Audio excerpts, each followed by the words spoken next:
Welcome to the third episode of the Ancient Egyptian History series, in which I will talk about the beginning of the historical eras. And this is of course according to the sources I mentioned in the first episode. We will encounter engraved artifacts, carved vessels, and the tools that were used to make these artifacts are illogical.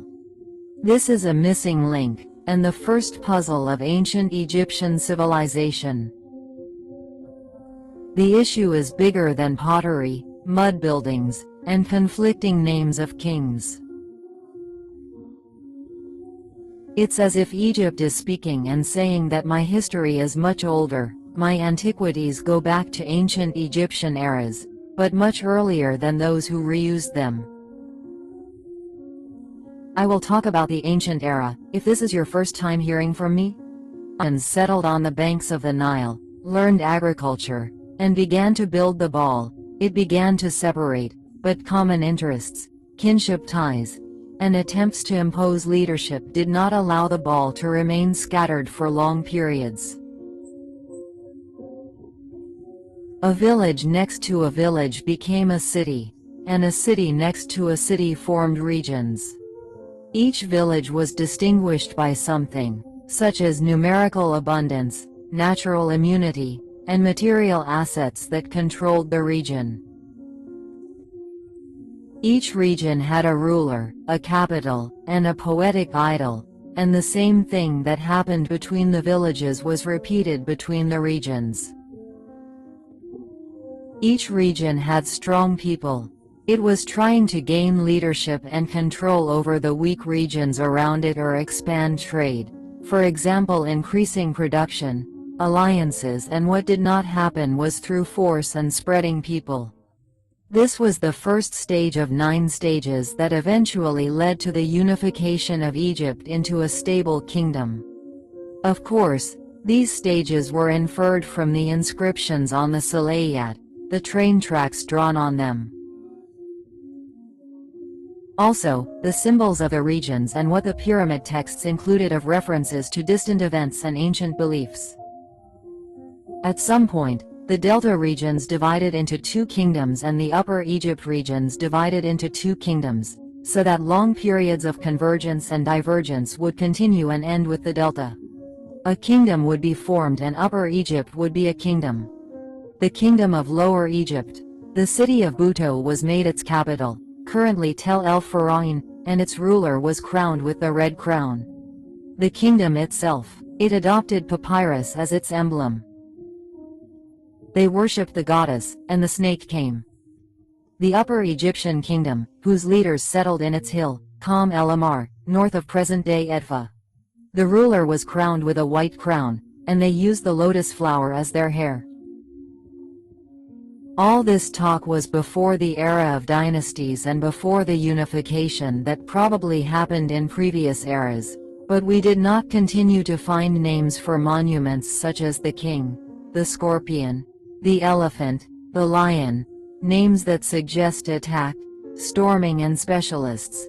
They called it the Zero Dynasty, and the 2 Zero Dynasties, but the written historical sources begin the history with King Nar-Mer, or known as King Mina, the first prominent figure in the history of unified Egypt. The art of writing appeared, architecture, arts and crafts developed. Great development and evidence of a civilization characterized by good order and prosperity appeared. Of course, many vague questions about the developments and sudden civilizational progress in the period of its previous foundation. It was small and modest. Historians differed about the founder of the first dynasty, but Manetho agreed with Bardeth of Turin and the Abydos list. The first king of Egypt was Mene, meaning immortal. Different names appeared on the prices Nar-Mer-Ho-Riha. Questions began. Are the 3 names one person or kings? They ruled Egypt in succession. Herodotus said that Nar-Mer founded a new capital for Egypt. Manetho pointed out that this is also the role of the Sicilian. Manetho said that he ruled for 62 years, and that his end was due to being injured by a hippopotamus. His most famous monument is the famous Salito, in which he appears twice, once wearing the red crown and once wearing the white crown to announce the unity of Egypt. The discoveries at Abydos have yielded the names of important monuments bearing the names of the kings of the First Dynasty. After King Menes, his son King Jur succeeded him. He was his son by a secondary wife.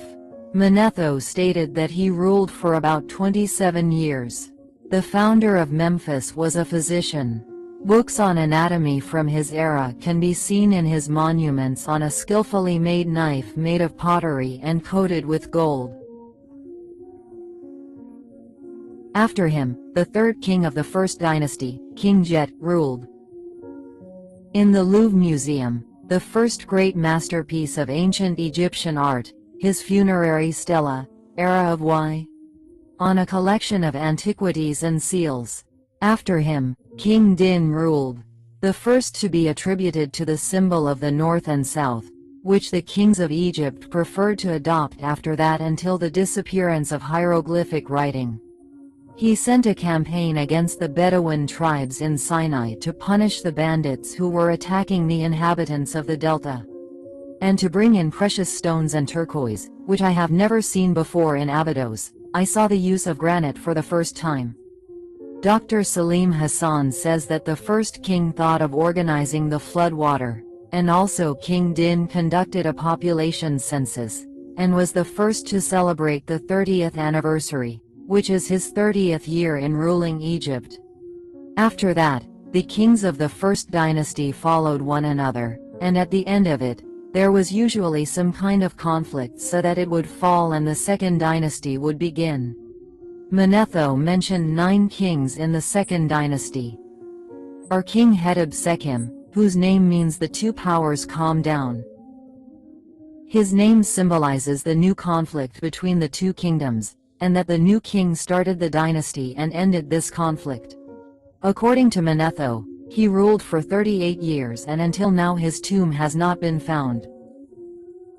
After him came a number of kings about whom we do not know much information. The last king of the Attic era and the Second Dynasty was King Khas-Yak-Nemi. His name means, the two powers joined, according to Manetho. He ruled for 20 years. He probably reconciled the gods Horus and Set and their followers and married one of the northern princesses.